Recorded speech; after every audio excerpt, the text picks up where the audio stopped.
Mother chose her boyfriend over me when I was 16. Now she wonders why I won't take her calls. My phone won't stop vibrating on the kitchen counter, and every time it lights up with her name, my whole body tightens like I've touched a live wire. The screen flashes Mom again. Third call in 5 minutes. And I can already hear the voicemail she'll leave if I don't answer. Shaky breath, offended tone, the little sniff like she's trying to sound hurt instead of furious. I'm standing barefoot on cold tiles with a mug of tea I forgot to drink, staring at the phone like it's an animal that might bite.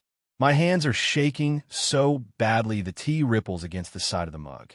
In the living room, my partner is pretending to read, but keeps glancing over, eyes worried, like he's waiting for me to either answer or break. I swallow hard, tap the screen, and hit decline. The vibration stops. For 2 seconds, the apartment is quiet. Then it starts again. Same name. Same photo from 10 years ago where she's smiling too wide, arm wrapped around me like proof. I feel that old anger rise, hot, immediate, protective, followed by something colder underneath it that's almost worse. The memory of being 16, standing in my childhood bedroom with a duffel bag half zipped, and hearing her say, "If you can't respect him, you can leave." My throat tightens so heart hurts. I pick up the phone and turn it face down like that will mute the past. My partner finally sets his book down. "Do you want me to say something?" he asks quietly, careful. I shake my head because if anyone speaks right now, I'm going to cry or scream, and I don't want either. The phone buzzes again, face down, rattling against the counter like it's trying to crawl back into my life. It was a Tuesday night when she chose him, but the truth is she'd been choosing him for months. Tuesday night was just when she stopped pretending she could have both. My parents split when I was 12. It wasn't dramatic, not at first. Dad moved into a small unit across town and tried to be cheerful about it, like he was going on an extended holiday. Mom cried in the laundry room when she thought I couldn't hear. I learned to listen for the sound of the washing machine because it meant she was hiding her face in a towel. For a while, it was just the two of us in the house. Me doing homework at the kitchen bench, her making dinner, the TV on as background noise because silence felt dangerous. We weren't perfect, but we had this rhythm. We were a team. Then she met Greg. She told me about him like she was pitching a product. "He's funny," she said, smiling at her phone. "He's stable. He has his own business. He actually listens." The last part came with a pointed look, like I was supposed to be impressed. I remember nodding because what else do you do when your mother's excited? I wanted her to be happy. I really did. I wasn't one of those kids who thinks their parent should be lonely forever. I just didn't understand that happy would eventually mean you become optional. At first, Greg was polite. Not warm, but polite. He'd shake my hand like I was a coworker. He'd ask about school in a way that sounded like he'd memorized the question. "So you're 10, yeah? Busy?" He never remembered what subjects I took, but he remembered what kind of wine Mom liked and what music she played in the car. He'd bring flowers. He'd bring groceries. He'd stand in our kitchen like he belonged there, and I'd watch him and feel this uncomfortable pressure in my chest, like the walls were shrinking. The first time I realized something was wrong was the first time he told Mom something about me that wasn't true, and she believed him. It was small. He said I'd rolled my eyes at him when he offered to help with dinner. I hadn't. I'd been staring at my phone. But Mom turned to me immediately, face tight. "Don't be rude," she snapped, and Greg's mouth flicked upward like he'd want to point. I apologized because that's what I always did. I apologized even when I wasn't sure what I'd done. I didn't want tension. I didn't want to be the reason Mom was unhappy. That became the pattern. Greg would say something. Mom would react. I would scramble to smooth it over. And slowly, without anyone naming it, our house stopped feeling like mine. He started leaving things at our place. A toothbrush, a jacket, shoes by the door. He started making comments about how messy my room was, how I never helped out, how teenagers needed discipline. Mom started repeating his phrases like they were her own opinions. "You need discipline. You're lazy. You think the world revolves around you." She'd say it with the same sharpness Greg used, like she was borrowing his voice because hers wasn't strong enough on its own. When I tried to talk to her alone, she'd listen with her eyes on the clock, waiting for him to come back. Or she'd say, "You're being dramatic," which is the most efficient way to shut a teenager up because you can't argue with it without proving it. The real turning point came when Dad got sick. Not dying sick, not even hospital sick. He got pneumonia and was out of work for a couple weeks, and it meant he couldn't send Mom the full child support payment that month. Dad called me to tell me, voice rough with coughing, embarrassed like he was confessing to a crime. I'll make it up, he promised. I'm just struggling for a minute. I told Mom because I thought she'd understand. Because she used to. Because she'd been broke before. Because she'd cried in the laundry room, and I'd made her tea, and we'd talked about how money was tight, but we'd figure it out. Instead, she went stiff. Of course, she muttered. Of course he is. Greg, who was sitting on the couch like he lived there, overheard and let out a little laugh. Your dad's always struggling, he said, air quotes. Convenient timing. He's sick. I snapped before I could stop myself. He has pneumonia. Greg looked at me like I'd barked. Watch your tone, he said calmly, and that calmness made my skin crawl. He spoke like he was the adult, and I was the problem child. Mom turned on me. Don't speak to Greg like that, she said, voice sharp. I didn't, I started. You did, she insisted. You're always looking for a fight. You're always disrespectful. I remember standing there, heart pounding, and thinking, when did I become the enemy? Because it felt like that, like I was competing with him for space in my own home. That night, after Greg went to the bathroom, I tried again.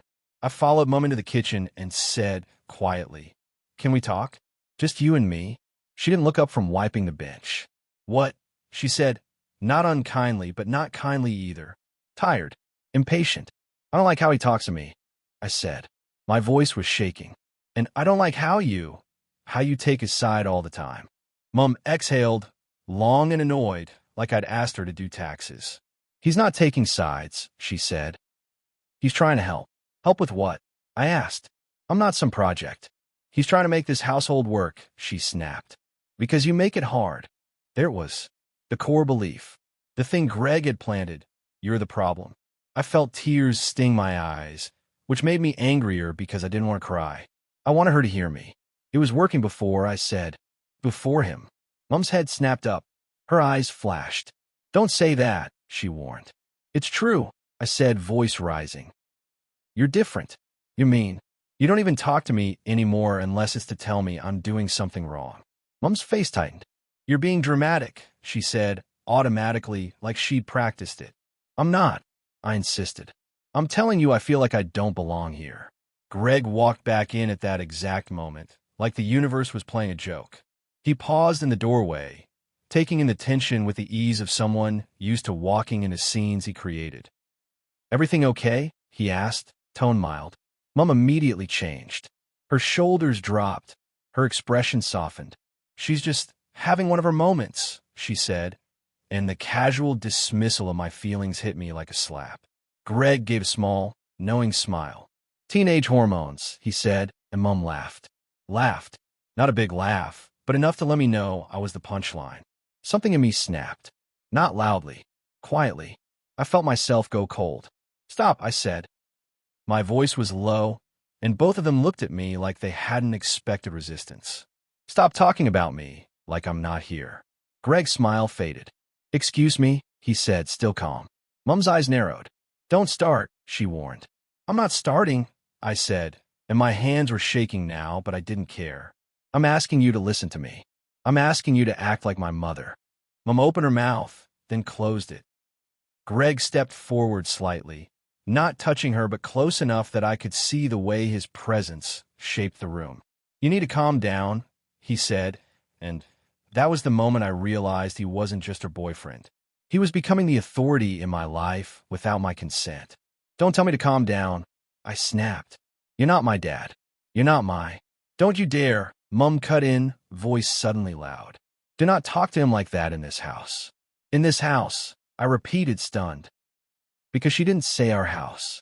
She said it like it belonged to her and him, and I was just occupying it. Greg sighed like a man dealing with a difficult employee. Maybe she needs consequences, he said.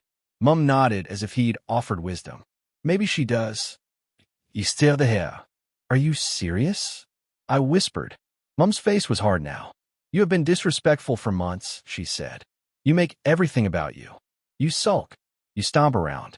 You treat Greg like he's the enemy. I am tired. I'm tired too, I said, voice breaking. I'm tired of you picking him. She flinched, but then her eyes flashed again, defensive. I'm not picking him, she snapped. I'm picking peace. And that was the lie that made everything clear. To her, I was not peace. I was noise. The words that followed are burned into my brain because they ended my childhood in one sentence. If you can't respect him, Mom said, pointing toward the hallway like it was a door out of my life, you can leave. For a second, I genuinely thought I'd misheard. My stomach dropped so hard it felt like falling. What? I whispered. Mom didn't soften. I'm done fighting in my own house, she said. If you want to live like this, go live with your father. Greg didn't say anything. He didn't have to. He just stood there, arms crossed, watching. His calm was victory. I didn't scream. I didn't throw anything. I just turned and walked to my room like my body was on autopilot. My hands were numb as I pulled my duffel bag out from under my bed. I stuffed clothes into it without folding. Jeans, shirts, a jumper, my school uniform, my toothbrush. I grabbed a framed photo of me and Mom from when I was little. Us at the beach, sunburnt and smiling. And then I stopped, stared at it, and set it back down because it felt like evidence of someone who didn't exist anymore. I called Dad with shaking fingers. He answered on the second ring, voice hoarse. Hey, kiddo, he said, trying to sound upbeat through his cough. Can you come get me? I whispered. Silence. Then what happened? Mom said, she said I can leave. I choked out, and my throat closed. She said if I can't respect Greg, I can leave. Dad's breathing changed. I could hear anger rising through his sickness. I'm coming, he said immediately. Don't move. I'm coming. When I walked back into the kitchen with my duffel bag, Mom looked startled, like she hadn't expected me to take her seriously. Greg's expression didn't change. He just watched. Mom's voice softened slightly, almost pleading. You don't have to be dramatic, she said. Just apologize. Apologize. Like this was a normal argument. Like she hadn't just told her 16-year-old child to leave. I stared at her and felt this strange calm settle in my chest. I'm not apologizing, I said. Mom's face hardened again. Then don't come back, she snapped because she needed the last word. Dad arrived 15 minutes later, still coughing, face pale, eyes blazing. He didn't even look at Greg. He looked at Mom and said, You kicked our daughter out? Mom lifted her chin. She's disrespectful, she said, as if that justified everything. I'm allowed to have a life. Dad's jaw clenched. Having a life doesn't mean abandoning your kid. Greg finally spoke, voice mild. No one's abandoning anyone, he said. She's choosing to leave.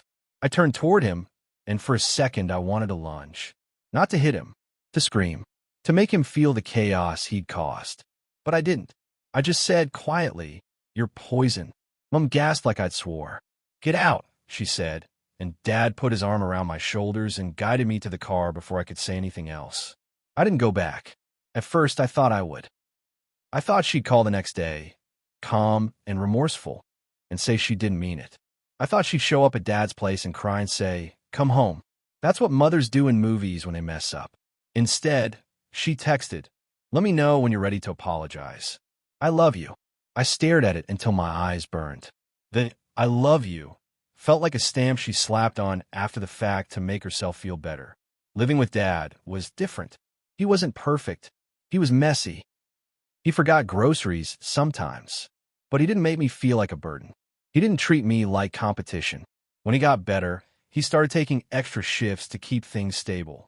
He'd sit with me at the kitchen table while I did homework, coughing into his elbow, asking questions about my day like it mattered. For the first time in months, I could breathe in my own home. Mom didn't stop trying to reach me, but it was never the kind of reaching that showed responsibility. It was always framed like I was the one holding the grudge. She'd call and leave voicemails that started with, I don't understand why you're doing this, and ended with, I'm your mother. She'd send texts like, when are you coming to your senses? She told relatives I was rebelling and being manipulated by my father. Greg, apparently, was trying so hard, and I was refusing to accept him. Then she stopped calling for a while, and I thought maybe she'd finally realized what she'd done. No, she stopped calling because she got engaged. I found out from Facebook. A photo of her hand with a ring, Greg's arm around her, caption when you know. People commented hearts and congratulations, and you deserve happiness. And I sat in Dad's living room staring at the screen with this weird, hollow feeling in my stomach, like I was watching my mother start a new life where I didn't exist. When she finally reached out again, it was about the wedding. She wanted me there. She wanted pictures. She wanted the appearance of a united family. I said no. She acted shocked. "How can you be so cruel?" she asked on the phone, voice shaking. "I'm your mother. I was your daughter," I said, and my voice shook too, but with anger. "And you told me to leave." "I didn't mean it like that," she insisted immediately, as if intention erased impact. "You were being disrespectful. You were out of control." "I was 16, I said, "and I was scared. And I was asking you to listen. And you chose him." She started crying then. Not a quiet cry, but the loud, offended kind. "You're punishing me," she sobbed. "You're punishing me for having a life." I remember gripping the phone so hard my knuckles hurt. "I'm not punishing you," I said. "I'm protecting myself." She hung up on me. Years passed like that. Contact in bursts. Every time she reached out, it was either because she wanted something, attendance, forgiveness, validation, or because she was angry that I wasn't giving it. She never said, "I'm sorry I told you to leave." Not in those words. She said things like, "I wish you'd let it go," and "You're holding on to the past," and "Greg feels hurt," as if Greg's feelings were the main injury. I built a life anyway. I went to university. I worked. I moved in with my partner. I learned how to celebrate birthdays without waiting for Mom to call. I learned how to sit at a dinner table without bracing for someone to weaponize my existence. I learned, slowly, that love isn't supposed to feel like negotiating your right to be in the room. And then, this year, she started calling again. A lot. At first, I ignored it. Then she left a voicemail that sounded different, softer, not offended, almost scared. "Please," she said, "I just want to talk. I need my daughter." Need. That word hit a nerve. I found out through my aunt. Because in my family, information travels sideways, that Greg had left her. Or maybe she'd left him. The story shifted depending on who told it, which is always a sign someone's trying to control the narrative. What I heard, pieced together through gossip and one too honest cousin, was that Greg had been cheating for years, that he drained money, that he'd been controlling. That Mom was shocked and heartbroken, as if she hadn't ignored every red flag I'd been trying to point out when I was 16. Suddenly, she remembered she had a child. And that's where I am now, standing in my kitchen, tea going cold, my phone buzzing with her name like a demand. My partner watches me carefully. "You don't have to answer," he says, voice gentle. I know. I whisper, my throat tightens. The truth is, it's not that I never want to speak to her again. It's that I can't go back to being the kid who begs for a place. I can't go back to being the person who absorbs her choices and then gets blamed for the bruises. When I finally pick up the phone, it isn't because I feel guilty. It's because I want to hear what she says when she can't hide behind Greg anymore. I want to see if she's capable of truth. I don't answer with "Hi, Mom." I answer with "What do you want?" There's a sharp inhale on the other end. "Oh," she says like she's offended by my tone, even after everything. "So that's how you speak to me now." I close my eyes. My jaw aches from clenching. "You've called 8 times, I say. What do you want?" Her voice wobbles. I need to talk," she says. "I'm going through a lot." I feel a flash of something that might have been sympathy if it wasn't immediately chased by anger. "Okay," I say flatly. "Talk." She starts spilling. Greg. Betrayal. Humiliation. How she gave him everything. How she doesn't know who she is anymore. How she's so alone. Her words tumble over each other like she's been waiting for an audience. And I realize with this sick clarity that she isn't calling to apologize. She's calling because she needs comfort. She's calling because she's drowning and she wants to grab onto the nearest person she thinks won't let her sink. She pauses for breath and then says, softly, "I need you. I need my daughter." The old part of me flinches. The 16-year-old part that still wants her mom. but the adult part of me stays still. I was 16, I say quietly, and my voice shakes despite my effort. And I needed you. Silence. I didn't know what else to do, she says finally, defensive. You were so difficult. You were angry all the time. I was angry because you stopped seeing me, I say, and my throat burns. Because you let him talk to me like I was trash. Because you made me feel like love was conditional on me performing respect for a man I didn't trust. I didn't kick you out, she says quickly, like she's rehearsed the line. You left. The anger that rises in me is so hot it makes my hands go numb. You told me. I say, each word deliberate, to leave. She sniffles. I was upset. I was a child, I say. Another silence, heavier this time. I can hear her breathing. I can picture her sitting somewhere, phone pressed to her ear, probably expecting me to soften. Probably expecting me to comfort her, because that's what I always did when she cried. You're still punishing me, she whispers, and the familiar manipulation slips back in like muscle memory. After all these years, you're still punishing me. No, I say, voice steady now. I'm not punishing you. I'm telling you the cost. She starts crying. I love you, she says. I always loved you. I swallow hard. Love isn't a word you say after you choose someone else over your kid. I say quietly. Love is what you do when your kid is begging you to listen. Her sob catches. I can't go back, she whispers. I know. I say, and that's the saddest part. Neither can I. She goes quiet for a long moment. And for the first time, I hear something in her voice that sounds less like offense and more like realization. What do you want from me? She asks, small. It would be easy to say an apology, but I don't just want the word. I want the truth behind it. I want her to stop rewriting the past to protect herself. I want you to stop saying I left, I say. I want you to say what happened. I want you to admit you told your 16-year-old daughter to leave because your boyfriend didn't like being challenged. She inhales sharply like it hurts. That's not. It is, I say. And until you can say it, I can't be the person you call when your life falls apart. Because you didn't answer when mine did. My partner's hand appears in my peripheral vision, resting gently on my shoulder. The touch grounds me. I realize my whole body has been tense like I'm bracing for impact. Mum whispers, you're cold. I almost laugh. I'm careful, I correct. She makes a frustrated sound. So what? I'm just cut off forever? I don't know. I say honestly. That depends on you. She's quiet again, and then she says something I don't expect. I'm sorry, she whispers. 2 words. Small. Bora. My chest tightens painfully. For what? I ask because I need her to name it.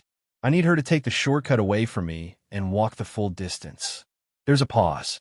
Then, in a voice that sounds like it's scraping its way out of her throat, she says, I'm sorry I told you to leave. I close my eyes. My throat burns. I don't feel instant forgiveness. I don't feel the movie moment relief. What I feel is a tremor, like the ground under my childhood finally stopped shifting for 1 second. I didn't think you'd actually go, she adds quickly. And there it is, the attempt to soften her responsibility. I thought you'd. I did. I cut in, voice firm. I went because you told me to. And I went because I understood, finally, that if I stayed, I'd keep losing pieces of myself to keep your relationship comfortable. She starts crying again, quieter this time. I didn't know how to handle it, she whispers. I know, I say, and my voice is softer now, not because she deserves softness automatically, but because I'm tired of carrying the whole fight. But you don't get to act confused now. You don't get to call me and say you need your daughter like I'm an emergency service. I'm alone, she whispers, like it's a confession. I stare at the phone in my hand. The 16-year-old in me wants to say, good, which scares me because it's cruel. The adult in me knows loneliness is real. But loneliness is also not a free pass. I'm not going to be your emotional crutch. I say, if you want a relationship with me, it has to be different. Slow, honest, boundaries. Like what? She asks, voice small. No surprise visits, I say. No guilt messages. No pretending the past didn't happen. And no talking about Greg like he was a misunderstood hero. He wasn't. And neither were you. She flinches audibly. That hurts, she whispers. It hurt to be kicked out, I say quietly. So yeah, another long silence. Then she says, okay. And that's the part that surprises me most. Not that she apologized, but that she didn't argue the boundaries. Like maybe she finally realizes she doesn't have the power to negotiate my safety anymore. We end the call without warmth. No, I love you at the end. No promise of Sunday lunch. Just a strained, exhausted agreement to talk again in a week. When I hang up, my hands are trembling again. I set the phone down gently like it might shatter. My partner wraps his arms around me from behind, and I lean back into him, letting my weight fall for the first time all day. Are you okay? He asks. I don't know, I admit. My voice sounds raw. I feel relieved and angry and sad. He nods like all of those can exist at once because they can. The truth is, I didn't stop taking her calls because I wanted to punish her. I stopped because I couldn't keep showing up to a relationship where my pain was treated like an inconvenience and her choices were treated like inevitabilities. I stopped because 16-year-old me deserved at least one adult who would choose her. I can't rewrite what happened. I can't go back to that kitchen and make her choose differently. But I can choose now. I can decide who gets access to my life and under what conditions. I can refuse to be dragged back into a dynamic where love is something I earn by swallowing my own hurt. If she wants to be my mother now, she has to do the things she refused to do when it mattered most. Take responsibility without turning it into my job to comfort her. And if she can't, if she slips back into blame, into you left, into you're punishing me, into calling only when she's lonely and needs a soft place to land, then I'll stop taking her calls again.